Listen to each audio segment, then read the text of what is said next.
Hello friends, कैसे हैं आप सभी। आई होप आप सभी अच्छे होंगे। हमारा आज का टॉपिक है इंक्लूसिव एजुकेशन, समावेशी शिक्षा।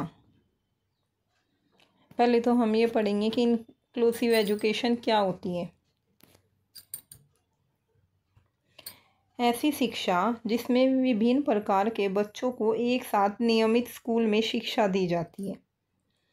आपने पहले भी पढ़ा होगा ये टॉपिक, इसमें से बहुत सारे क्वेश्चन पूछे जाते हैं सभी कॉम्पिटिटिव एग्जाम में, सभी टेट में पूछे जाते हैं कि इंक्लूसिव एजुकेशन वो होती है जिसमें डिफरेंट डिफरेंट बच्चों को एक के साथ एक ही स्कूल में समान शिक्षा दी जाती है, उसे हम इंक्लूसिव एजुकेशन कहते हैं।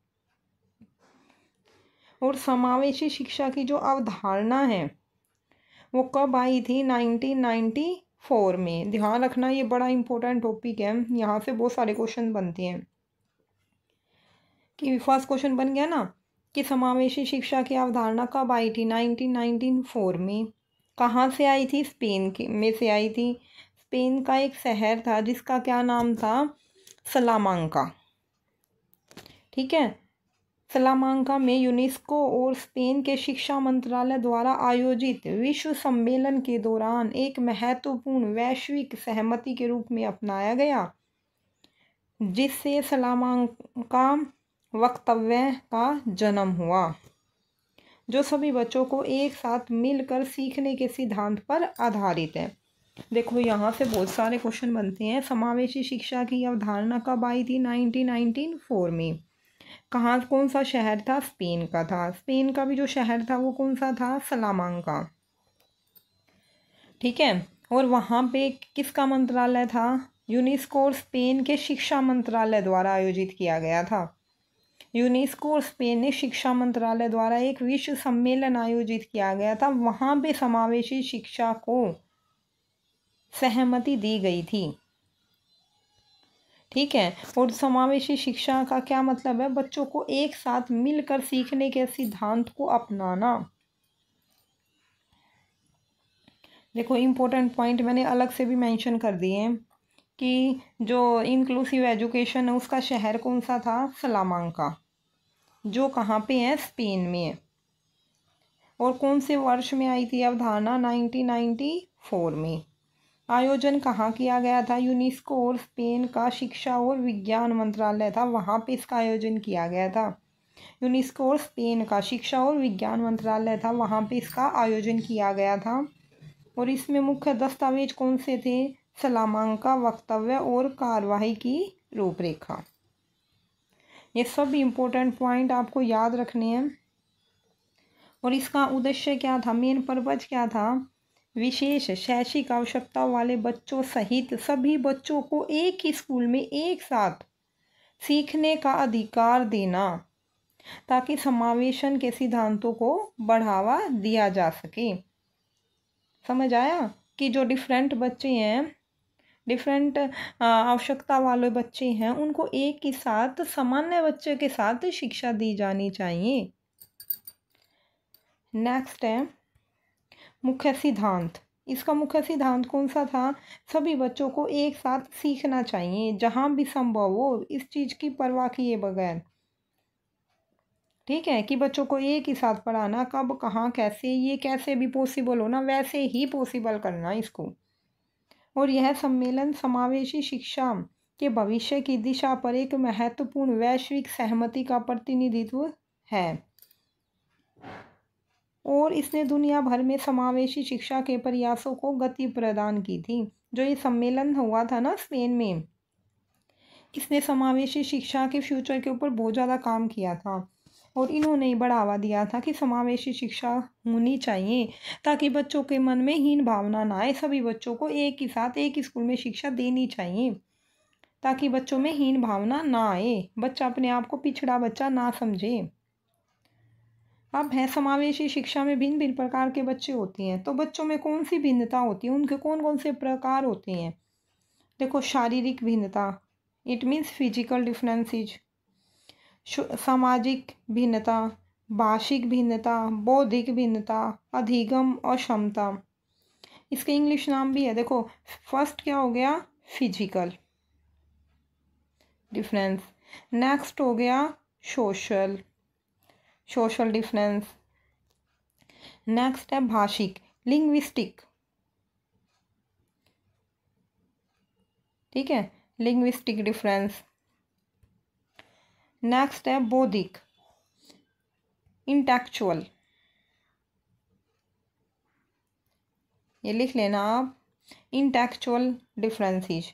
नेक्स्ट है अधिगम और क्षमता। अधिगम क्या होता है? Learning, learning disability.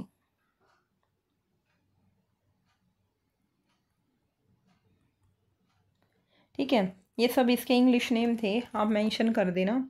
ये सब सारी प्रकार की भिन्नता होती है कि बच्चे में किसी भी प्रकार की भिन्नता हो सकती है, फिजिकल, सोशल, लिंग्विस्टिक, इंटेलेक्चुअल, ठीक है, या फिर वो कोई चीज़ सीख नहीं पा रहा। नेक्स्ट है देखो, हिंदी सिनोनिम ऑफ डिसेबल्ड, दिव्यांग,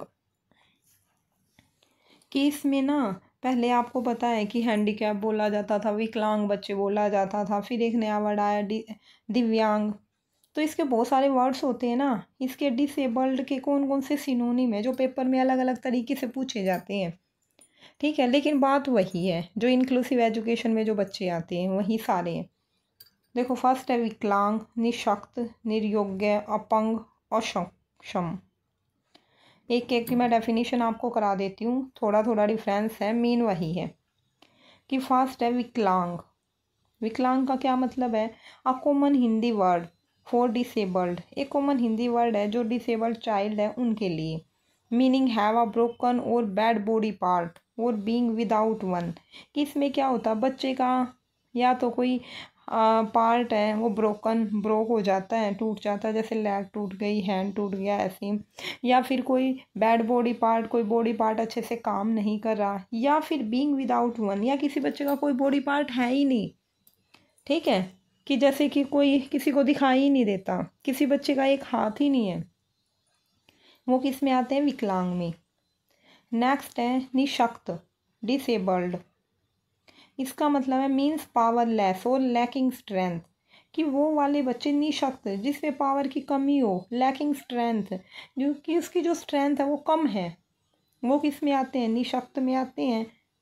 नेक्स्ट है अपंग। अपंग बच्चे कौन से होते हैं? मीन्स विदाउट अ लिम्ब और मेम्ड। किस में वो होता है कि बच्चे का कोई बॉडी पार्ट ही ना होता, लिम्ब का मतलब ही होता है अपंग, अंगहीन, कि बच्चे का कोई अंग ही नहीं है। मेम्ड भी वही होता, कोई बॉडी पार्ट ना होना, अपंग बच्चा, ठीक है, तो वो किस में आते हैं? अपंग में आते हैं। नेक्स्ट है अक्षम, मीन्स इनकैपेबल और पावरलेस। इसका मतलब होता है, अक्षम का मतलब होता है कोई व्यक्ति किसी काम करने के योग्य है ही नहीं, कि किसी के हाथ नहीं है तो वो हाथ से काम कैसे करेगा, किसी को दिखाई नहीं देता तो उसके सामने कुछ भी है वो कैसे करेगा, तो वो क्या? अक्षम है ना। पावरलेस, कि उसके पास वो पावर ही नहीं है वो काम करने की। अब है इंग्लिश सिनोनिम ऑफ डिसेबल्ड, कि डिसेबल्ड के कुल इंग्लिश सिनोनिम भी हैं। फर्स्ट है impaired, exceptional, differently abled, special need, handicapped. अब इन वर्ड्स का अलग अलग का क्या मीनिंग है वो पढ़ते हैं। फर्स्ट है impaired, not having the usual और नॉर्मल फिजिकल और मेंटल एबिलिटी। इम्पेयर्ड वो होता है कि किसी बच्चे के बाद जो नॉर्मल हमारे एबिलिटी है ना, देखना, सुनना, चलना फिरना, वो ही ना होना, नॉर्मल फिजिकल, या फिर दिमाग से मेंटल एबिलिटी भी ना हो, सोचने समझने की क्षमता ही ना हो, तो वो कौन से बच्चे होते हैं? इम्पेयर्ड बोला जाता है उन बच्चों को। नेक्स्ट है एक्सेप्शनल। एक्सेप्शनल कौन से बच्चे होते हैं? A term use in exceptional needs referring to a person who is different from the norms. कि एक्सेप्शनल वो बच्चे माने जाते हैं जिनकी कोई एक्सेप्शनल नीड्स होती है, ज़रूरत होती है, रेफरिंग टू अ पर्सन, जो उस पर्सन को रेफर करती है जो दूसरों से अलग है, कि एक नॉर्मल ह्यूमन बीइंग होने के नाते जो हमारी ज़रूरत है ना, उससे वो थोड़ा सा अलग होता है, उसकी नीड्स थोड़ी सी अलग होती है, तो वो क्या कहलाता है? एक्सेप्शनल चाइल्ड कहलाता है। वो नीड्स अच्छी भी हो सकती है और बुरी भी हो सकती है, दोनों ही हो सकती है, ठीक है, कि एक नॉर्मल बच्चा वो किसी काम को 1 घंटे में करता है, लेकिन उस बच्चे ने वो काम को 10 मिनट में ही कर दिया, तो वो एक्सेप्शनल चाइल्ड है। ये लगा लो, आजकल आपने देखा होगा टीवी पे कभी गूगल बॉय आ रहा है, ये ऐसे काफ़ी बच्चे फेमस हो गए ना। क्यों? क्योंकि वो अपने एज ग्रुप से ज़्यादा मेंटली स्ट्रोंग है, उनका माइंड बहुत ज़्यादा काम करता है। तो वो किस में आते हैं? एक्सेप्शनल चाइल्ड में आते हैं, उनकी स्पेशल नीड है। नेक्स्ट है differently abled, a modern a more modern और preferred term disability rather than limitation. Differently able का मतलब है एक मॉडर्न टर्म है जो रेफर करती है कि हमारी एबिलिटी क्या उस बच्चे की, उस पर फोकस करती है, रादर देन लिमिटेशन, ना कि उसकी कमियों पर।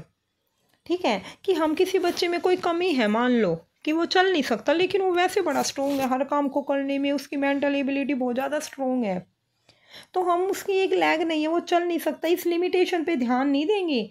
हम किस पे ध्यान देंगे? कि वो डिफरेंटली एबल है, कि वो दूसरे बच्चों से ज़्यादा स्ट्रोंगली हर काम को करता है। तो हम उसको क्या बोलेंगे? डिफरेंटली एबल्ड चाइल्ड बोलेंगे। हमने उसकी एबिलिटी पे फोकस किया। ठीक है, कि वो बहुत ज़्यादा, उसका माइंड बहुत ज़्यादा स्ट्रोंग है, कि वो आईएएस का एग्जाम भी उसने क्लियर कर दिया। तो हमने किस पे एम्फेसाइज किया? उसकी एबिलिटी पे, ना कि उसकी लिमिटेशन पे।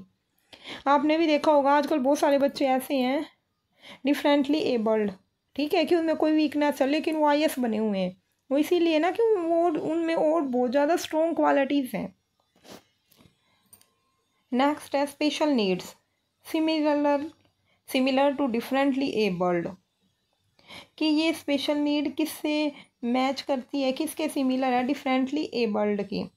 Referring to individual who require special accommodation, जो एक इंडिविजुअली रेफ़र करती है, स्पेशल नीड एक टर्म है जो इंडिविजुअली रेफ़र करती है उन बच्चों को जो रिक्वायर करते हैं, जिनकी ज़रूरत होती है स्पेसिफिक एकोमोडेशन की, उनको, कि उनका जो एकोमोडेशन होता है, रहने का स्थान, ठीक है, कि उनका जो एनवायरनमेंट है वो दूसरे बच्चों से थोड़ा सा अलग हो। ठीक है, कि उनकी जो रिक्वायरमेंट है दूसरे बच्चों से थोड़ी सी अलग है, तो उनकी क्या स्पेशल नीड मानी जाएंगी ना। नेक्स्ट है हैंडीकैप्ड, ये सबसे पता आपको ओल्ड वर्ड है, एन ओल्डर टर्म आ गया ना, ओल्डर टर्म है ये। हैंडीकैप सबसे पहले यूज किया जाता था, फिर इसको कम करते हुए कि बच्चों में हीन भावना ना आए, डिफरेंट डिफरेंट वर्ड यूज होने स्टार्ट हो गई। An older term that is now often considered offensive or outdated, so it is best to avoid it। ये सबसे पुरानी टर्म है जो कंसिडर करती है, बहुत ज़्यादा ये अग्रेसिव है। ऑफेंसिव क्या होता है? अग्रेसिव होना। ये टर्म ऐसी है कि इसको सुन के कोई भी ना अग्रेसिव हो जाता था, इसलिए इसको सरकार ने ये सोचा इस टर्म को अवॉइड करो, हैंडीकैप को, ये पुरानी हो गई। इसके लिए ये जितने मैंने आपको अदर्स नेम कराए हैं ना, इन पे बल डालना स्टार्ट कर दिया कि एक्सेप्शनल चाइल्ड है, स्पेशल नीड है, ठीक है, और हैंडीकैप टर्म को अवॉइड करना स्टार्ट हो गया। आपने भी देखा होगा आजकल दिव्यांग बोलते हैं, डिसेबल्ड बोलते हैं बच्चों को, हैंडीकैप्ड बहुत ही कम यूज होता है। तो इसीलिए कि बच्चों में हीन भावना ना आए और उनके लिए कोई अच्छे वर्ड्स बनाए जाएं। आई होप स्टूडेंट आज की क्लास आपको अच्छी लगी हो, और आज बड़ा इम्पोर्टेंट टॉपिक था इंक्लूसिव एजुकेशन। ठीक है, आप इसको अच्छे से कर लेना, इसमें से बहुत सारे क्वेश्चन बनते हैं। और आज की क्लास अच्छी लगी हो तो लाइक शेयर एंड सब्सक्राइब